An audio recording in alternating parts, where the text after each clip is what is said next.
April. How are you doing? Look. I'm exhausted. I bet. How does it feel to be a young black woman with a 10,000 square foot building owning a charter school downtown San Diego, California? How does it feel? It's liberating, but it's overwhelming. Because all these opportunities that I see downtown, none of these people look like me. When I come to work every day, none of these people who are in executive positions remotely look like me. And so it feels liberating because I think I'm given an opportunity for San Diego to see when they give us an opportunity to have equitable solutions for problems that we know are in San Diego, that it can look like true diversity, a welcoming environment, and placement for everybody, especially women that look like me. So that's how it feels. Kind of feel a little isolated, a little sometimes. Nope. She like, I don't feel isolated because I belong here. If anything, they should feel isolated. They should feel out of place. Because how could you not want all this greatness and brilliancy in your area and in your environment? I just upgraded this whole block. definitely did. See what I'm saying? I don't think they're ready for what you guys are bringing to the table. They're not ready for it, but I'm saying if you only seen the type of men and women that walk into some of these buildings or these corporate level buildings, and they gotta be in heels and suits and ties and, you know what I'm saying? Yeah. And then people meet me and they're like, oh, what do you do down here? I'm like, oh, I'm on the 6th floor, you know? I'm the 6th floor. They're like, oh, who do you work for? Myself. The whole 6 They're months. like, oh, well, what do you do? I'm like, oh, I'm an executive director of a charter school, a new charter school I just opened, and I'm the CEO of a mental health and education nonprofit. And they're like, so then they look at me, purple hair, teal hair, dunks, jeans. They're like, this is my work attire. I'm not about to Change. switch up. Yeah. Why? If I have a meeting, you can probably see me still in the same outfit. Like, so who we meeting with today? You know what I mean? Right. I think my authentic appearance is a breath of fresh air for other people who aspire to be where I am one day, or aspire to lead, have the courage to lead where they are, and do what I'm doing one day. So if I make my mark downtown San Diego by just inspiring other people to live out their God talent, goals, and dreams, and that they can do it, especially those that look like me, then I've done my job. I would say I'm honored to even know who you are. I mean, we've known each other for a long time now. Don't first off, don't even don't be acting like that. Don't be acting Brandon. See, now you're being Brandon because you got all the. But I brought you. Well, you brought me here. You know, towards your big. I'm not gonna cuss on camera, but it's a gigantic building, and then you just got the whole 6th floor to yourself. Just being here, I feel the renewal and just the blessings that are gonna come your way, just because of what you're doing for your community. You know, and I really just come together to talk about mental health, and then talking about trauma, and talking about consent, which is what this documentary is about. And you're dealing with, you know, high school students, middle-aged high school students. First question I want to ask you is, how do you feel what would your advice be to parents that would better help their children understanding consent and dealing with consent and dealing with the pressures of other high school students trying to navigate through this? So consent to me has to be broken down to a livable experience. Okay. And I think that when we fantasize scenarios, it gives a false representation of what really happens. And so what I mean by livable experience, give them real scenarios that we know they're facing or that parents themselves may have faced in life, and ask their children, like, what would you do in that case? And understanding the difference. First, though, what that I would tell the parents is educate themselves on consent. Most adults don't really have those, in black communities and brown communities, they don't really have those types of conversations about consent. And the flaw in that is we set our children up for entitled expectations of what they feel they deserve, when they should get it, instant gratification, and these are the type of behaviors that we encounter with everything they do. So consent has to be from a livable experience with non-fantasized scenarios, so they have a true idea of what it means with consent. So my advice would be for the parents to first understand consent for themselves at every level, and then apply that in livable scenarios for their kids to understand what it means. And if there's a hiccup or a point where the parent is like, I don't know, that's kind of iffy, that's kind of shaky, do the extra step and find someone that may know the answer to that. Look into the resources to be like, hey, I just want to make sure I'm not setting my kid up for failure. I'm not setting myself up for failure as an adult. So that would be my advice. That's good advice. When I started looking into consent, I realized that most men, young men, didn't have, when I was asking questions, the young men were like, our fathers never talked to us, and the majority of them didn't have fathers in the home. So I believe like for men, I think we need to take, and even if you don't have kids, you can be a big brother to other, you know, to other children, things like that. I think we kind of set the standard to how men interact with women, and just high school in general. I remember when I was in high school, the type of pressures that I faced, you know, from, you know, my older brothers, my friends, you know, wanting to be like them, you know, them hanging out at night and them having girlfriends. What do you think of what are some of the experiences that you faced with some of the kids, either male or female, about the type of pressures they face with just trying to fit in? I have a student right now. We often talk. He's very close to me. And he has a girlfriend, and they are active. And I actually gave him a livable scenario. I said, hey, you and little mama, we got hot and heavy in the living room, you kissing, you touching, and you right there. All you gotta do is stick it in. I said, and she puts her hand on your chest and says, I don't want to do it. You want to know. What do you do? And he was like, well, I'm just gonna tell her we're already there. And I said, so you're gonna pressure her to keep going. He's like, well, it's not ready.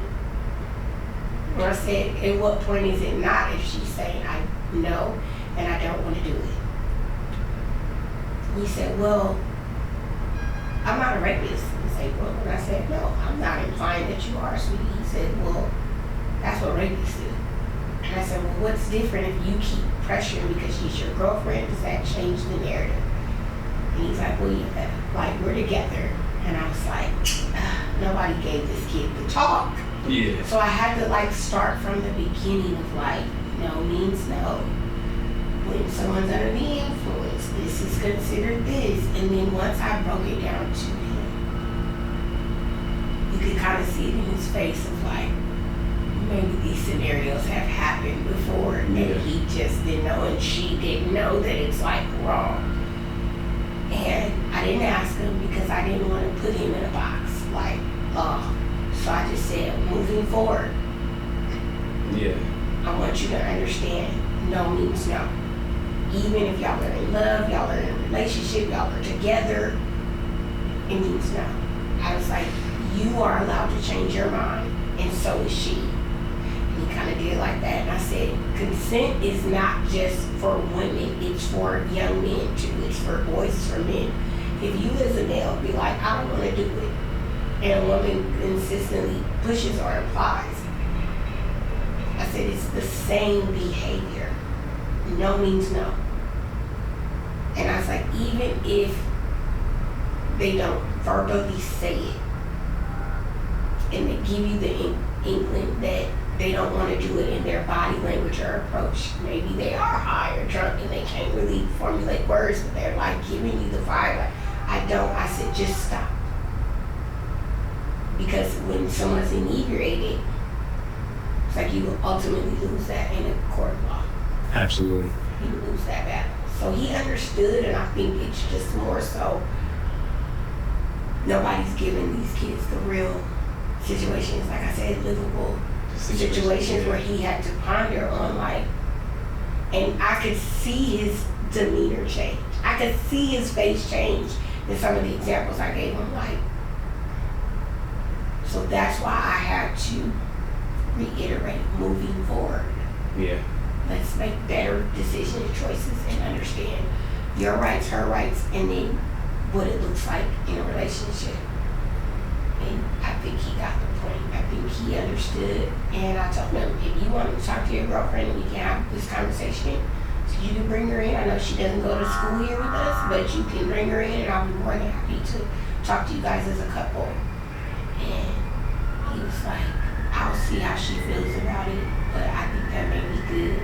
And not to say that he wants to harm her or there, but sometimes young people need guidance in relationships because they're not getting it from home. True. So somebody in the community they trust and love is like, look, let me help y'all out. Let me get y'all right. Let me get you right. You know, when you were just talking about pressure, you know, when it comes to legal consent, you know, that's coercion. So I don't think there are men that I know that are grown men that didn't understand that coercion is illegal and you can go to prison for that.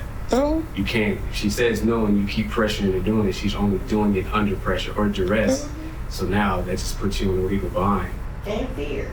Yeah. If she is physically or afraid of you, if you attach your behavior or your temper to that, to a relationship that's on the flip side of being physical.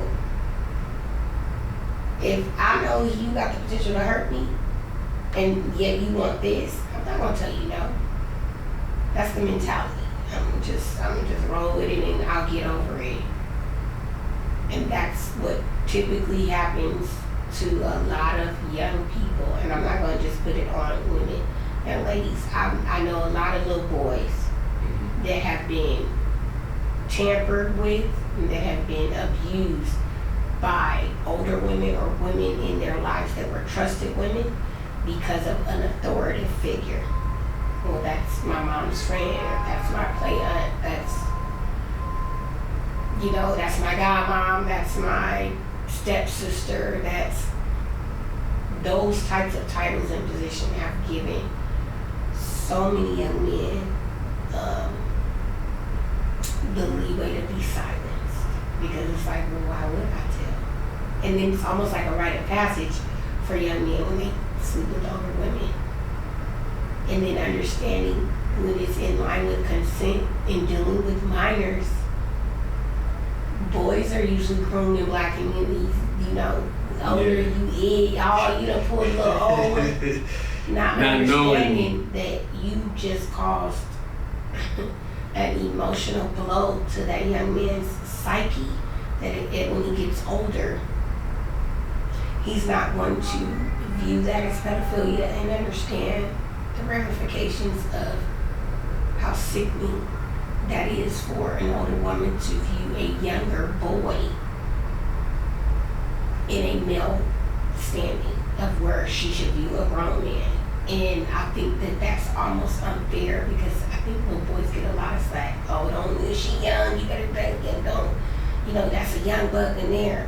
But nobody's putting that same pressure to older women or women in their 20s and 30s who are going after these boys 16, 17 because they're over-sensualized and sexualized in media. Think about an athlete. Yeah. Right? I'm not going to say the particular name of this young athlete, but he's a young athlete, Irish basketball player. Real height.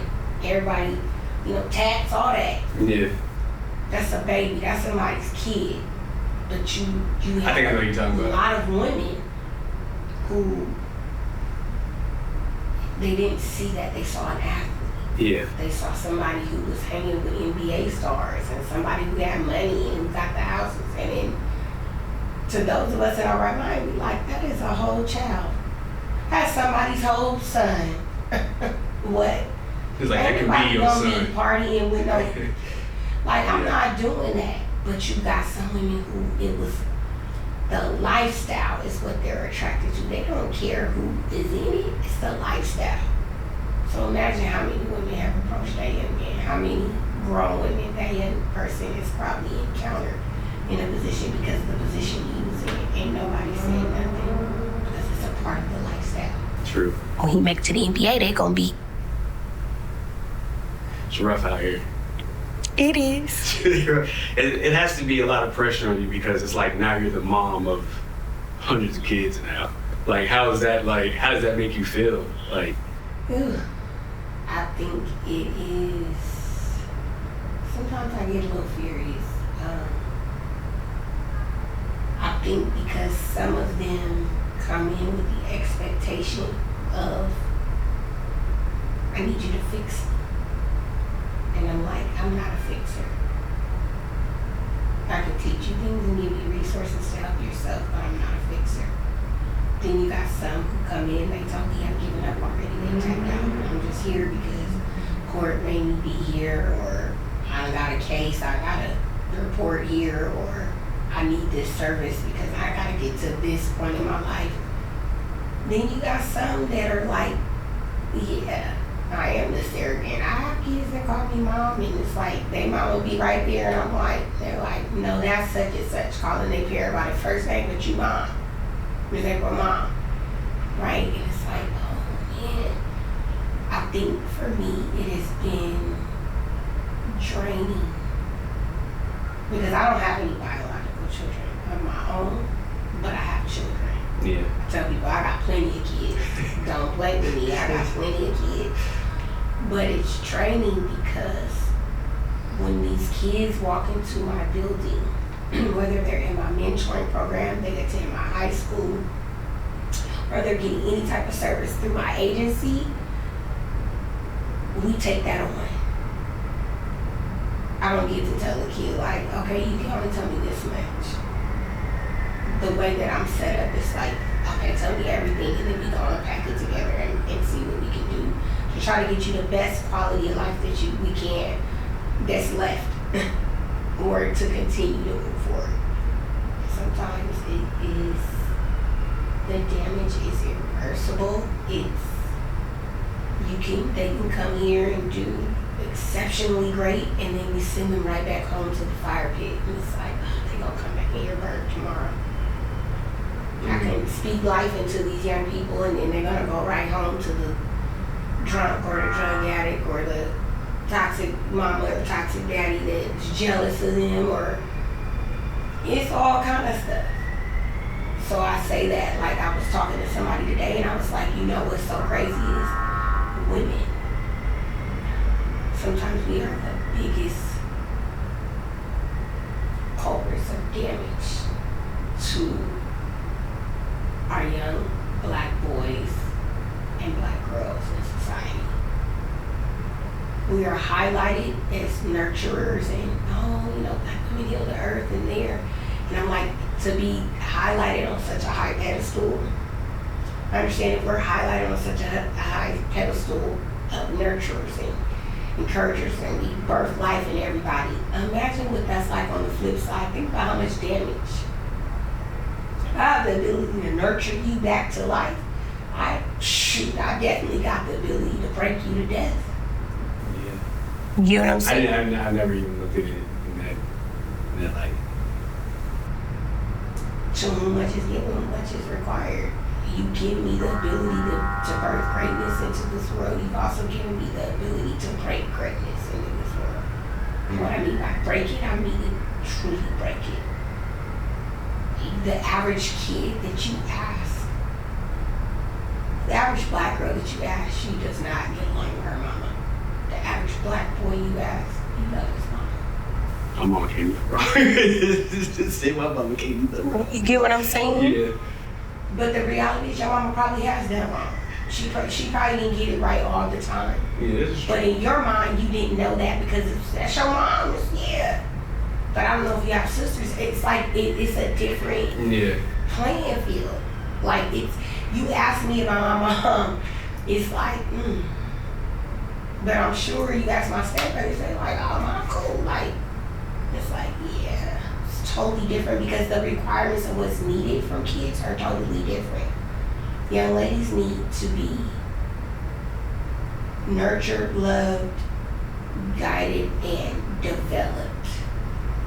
But most black women are just raising black girls and loving black boys. Raising meaning you just put me in a home, you pay the bills, you make sure I eat, I may get clothes in there, my hair gonna stay done because you don't want to embarrass you. You raise me. Black boys get love. My king, my son, he gonna be da da da da da da. You see it all the time. And then most, I'm not gonna say most, I'm gonna say some things that I've learned in working in this line of work. There are a lot of black women who are indirectly jealous of their young black girls. I've heard that saying a lot. I see a lot on social media. It's true. It's true. And a lot of that stems from them not conquering their failures. And how dare you be better than me or think you better than me in this position. You ain't doing what I'm doing. I'm raising. And it's like, she shouldn't have to do what you do. You're the one that had all these kids. We do want her to go to school, succeed, and then be like, I'm not really ready to have a baby. But they project. Oh, you out here being fast. Mom, I'm not even dating boys. You wearing that, it's that mentality. But they sons running rampant. He's sleeping with everybody, he getting high every day. But that's my king, you know, he doing it, he gonna be a football player, and I see it all the time. You're obsessing people with this, what you're saying right now. Like, I don't know what you want to do. You're obsessing people. Why? I know it's the truth. It is the truth. Switching gears, kind of want to ask you a personal question. So, since I've been doing a lot of these type of topics, you know, it's been a lot. It's been trauma oriented. I flew to Hawaii, and you know, I talked to someone who went through, you know, sexual assault allegation. Then I flew to Jersey, and then, you know, I found out, you know, while I was there, you know, all the problematic stuff that he was doing online by, you know, being misogynist, being racist, you know, and being a colorist. But, you know, alcohol and being bipolar too, that played a lot into how he acted. Even though he talks shit just to do it, you know what I mean? But that's his personality. It's either you like him or you love him, you know, and he draws people to him. And then now I'm talking about consent. And what I've noticed is a lot of women say, they say all men are dangerous. And so they say, you know, black men don't protect black women.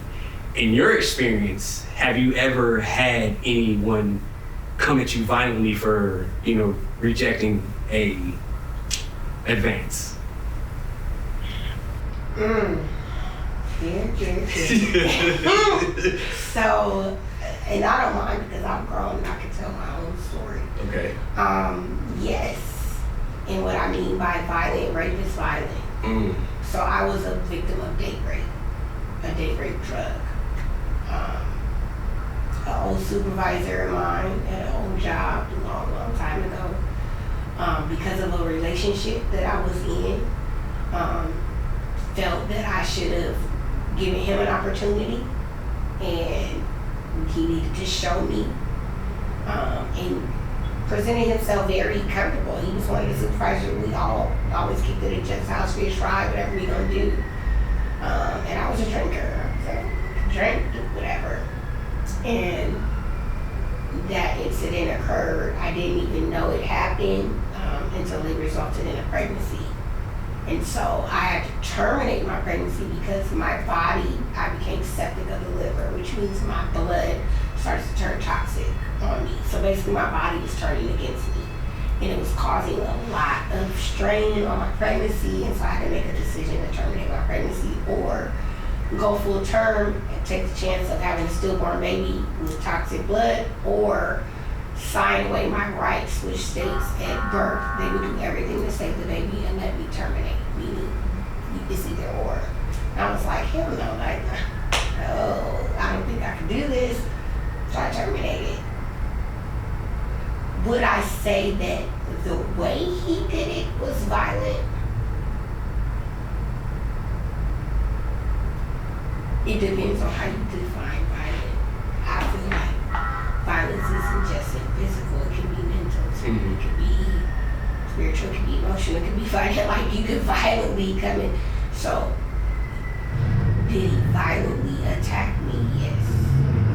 It affected me more on the mental aspect because thank God, and people like say that, I'm like, well, thank God I didn't feel it and I wasn't coherent because we don't know how that would have went. There was no fight. Like, I was drugged.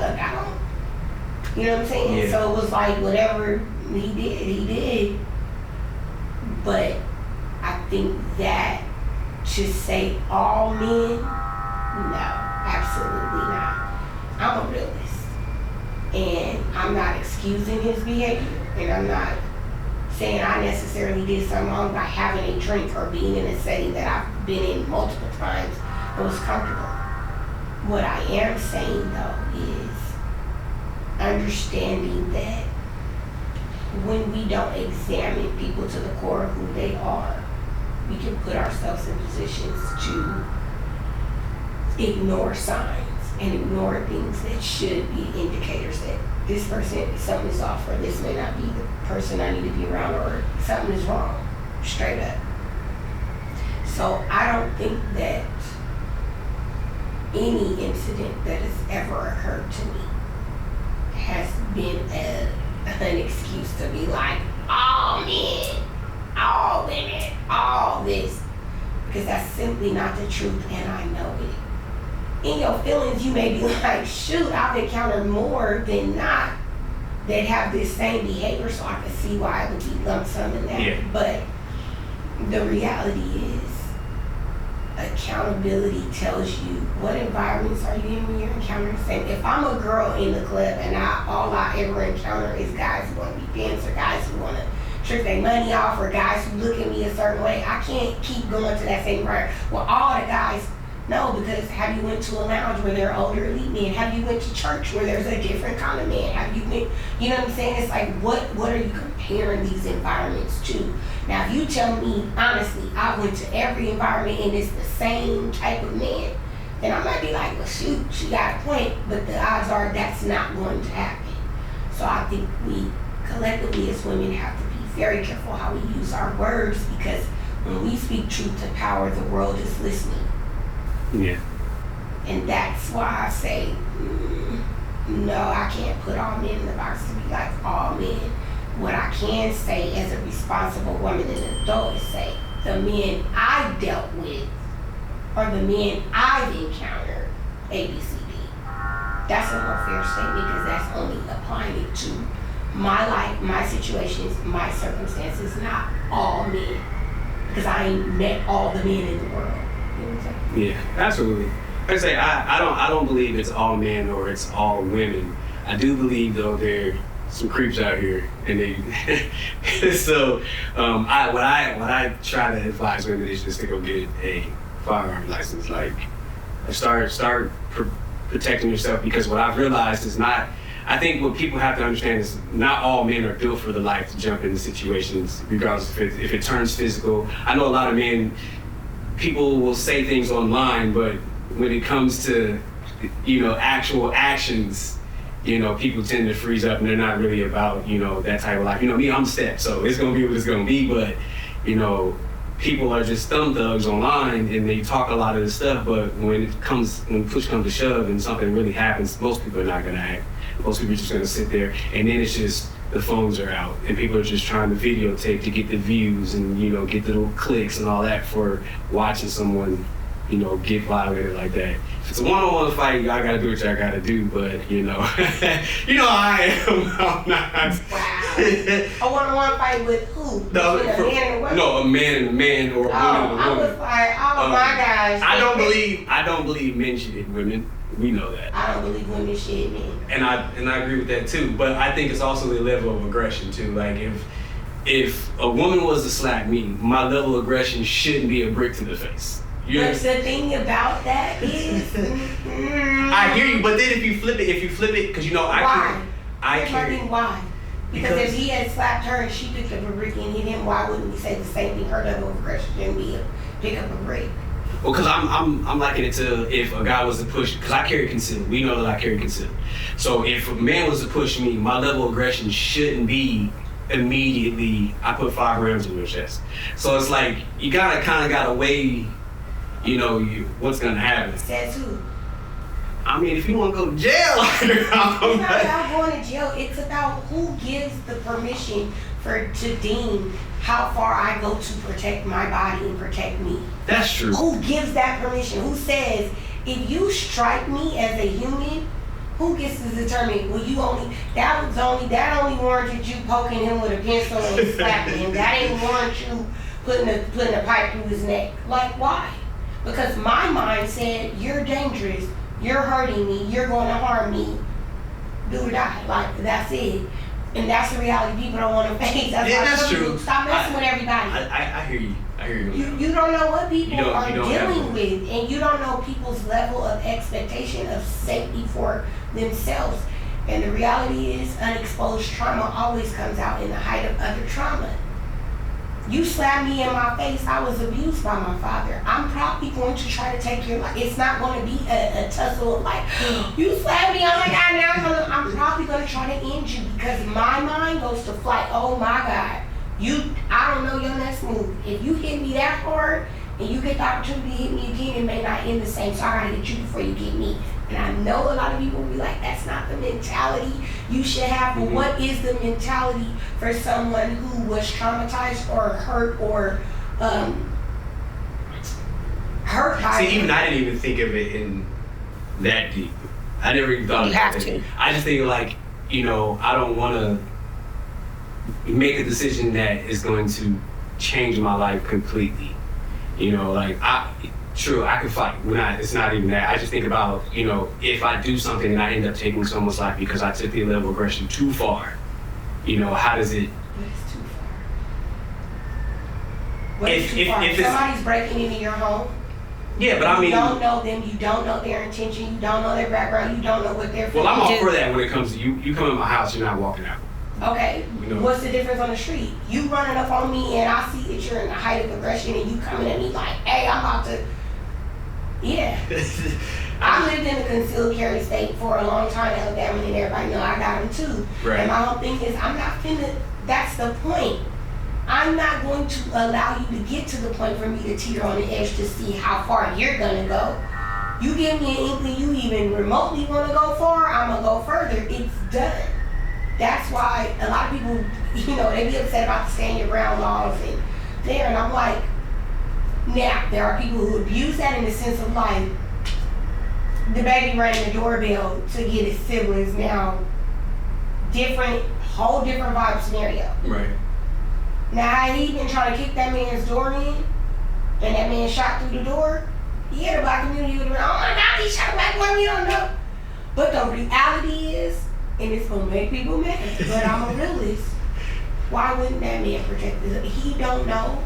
But the instance, what we're catching is, because of these types of scenarios, that it's so much easier to be like, I feared for my life, I was scared by them doing just, he rang your doorbell. Most robbers ain't ringing your door, like, they go. Yeah. So for him to say, I thought I was being robbed, a robber rang your doorbell and waited and rang it and then not like, and then you see him in the little whatever camera thing that he got on his. The baby is literally waiting and was like, oh, I must have got you shot him. You see what I'm saying? So it's like having a moral compass to understand your strength in a situation where somebody's harming you. My moral compass tells me, April, you defend yourself at all costs. We don't give a damn what everybody else got to say. Because in the end, it's me. I hear that. I ain't mad at you. Just when stuff happens, there's so many things running through my head. And just because I train so much and I understand the laws behind it, especially in California, because we don't have a stand your ground state. So I'm more or less like, if I do this, I'm going to prison. There's not going to be a subject, because in California, you have to, if you can run and get away, you have to leave. You don't have that opportunity to stand. So I think things on a legal basis, but if it was more than one of y'all, this is a different situation. But I totally understand what you're saying, though. I don't think people should govern the level of. People say that online too. It's like, you can't disrespect me and then be like, you go try to, police how I'm gonna respond to you. So I totally get it. I'm saying we're not a monolith. Everybody's gonna have a different reaction to everything. So. And you can't expect me to comply to your ignorance. There's no such thing as fear when you're harming me. You're harming me. That's why I don't get when people be like, they jumped such and such, it wasn't fair, it should have been a one-on-one. The only fair fight is in a legal boxing match, like where they're going to have those, or a legal match where it's martial art.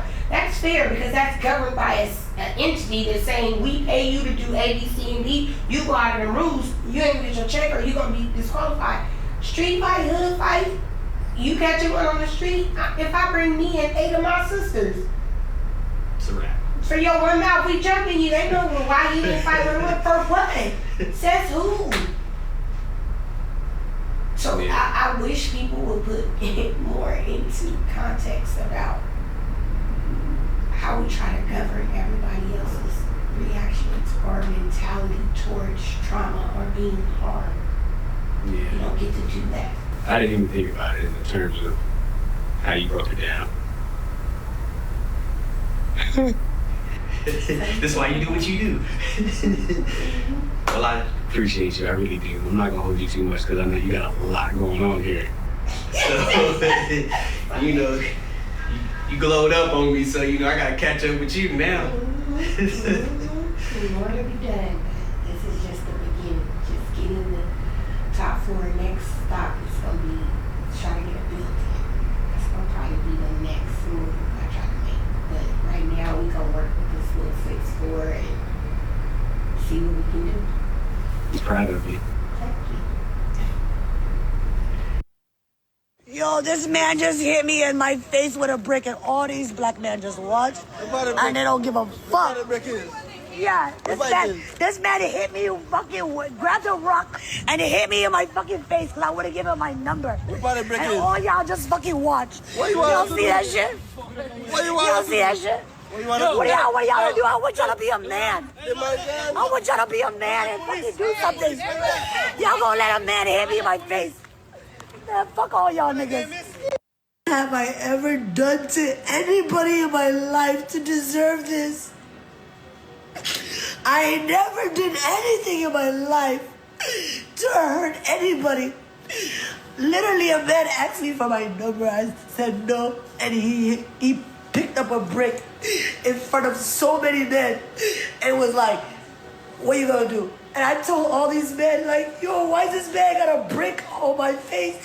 And he's holding a brick, and all these niggas is watching, and nobody does nothing. And he hits me in my face, and then they all just watch, and they let that nigga get in a car. How is this okay? This is what y'all doing to women?